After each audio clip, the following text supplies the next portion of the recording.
Hey everyone, this is Tim from YourSixStudios. Today in this video, I'm going to go and show you how to fix your PlayStation 5 games when they're crashing or simply not loading. So let's go ahead and jump to the video right now.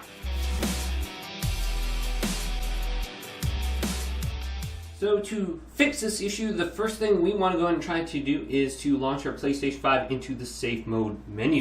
Now to do this, we want to turn off our PlayStation 5. So you can see there is a light on the light bar here, and my PlayStation 5 is turned on. So if it's in rest mode, turn it on, and then completely turn it off by holding down the power button right here. You will hear one beep initially, and then you will hear another beep. And this will manually turn off your PlayStation 5. So there will be no light on the light bar here, and it will not be orange. Once we go ahead and do that, we will want to locate a USB cable, just like this, and plug this into the front of the console, and then plug the other end into our controller, just like this. Now, we want to wait until our PlayStation 5 is completely turned off and there's no light emitting right here. Then hold down the power button once again.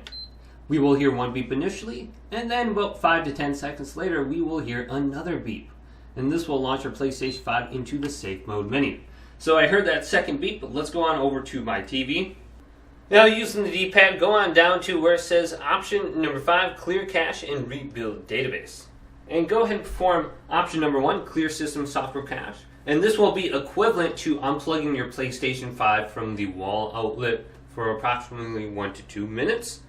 Then, once we go in and complete that process, go down to option number 2, rebuild database.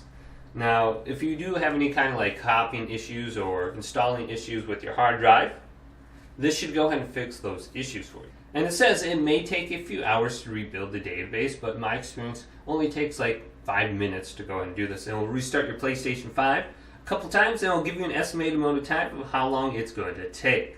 Now on the home screen of your PlayStation 5, if you still are encountering errors where you can't launch the game, maybe there's a lock symbol by it, go up to the top and go to Settings, and then go to Users and Accounts, and scroll on down to Other, and then go to the right and go to Restore Licenses. And this says, if you become unable to use content you download from the PlayStation Store, there might be a problem with the licenses for the content. Try restoring the licenses. And this should take about 3 to 5 minutes, once again, complete. But this will fix any kind of like issues launching the game if there's a lock simple by it. So hopefully this video did indeed help you guys out. If it did, go and leave a big thumbs up. And subscribe to my channel down below for more tech out videos coming up next on YourSixStudios.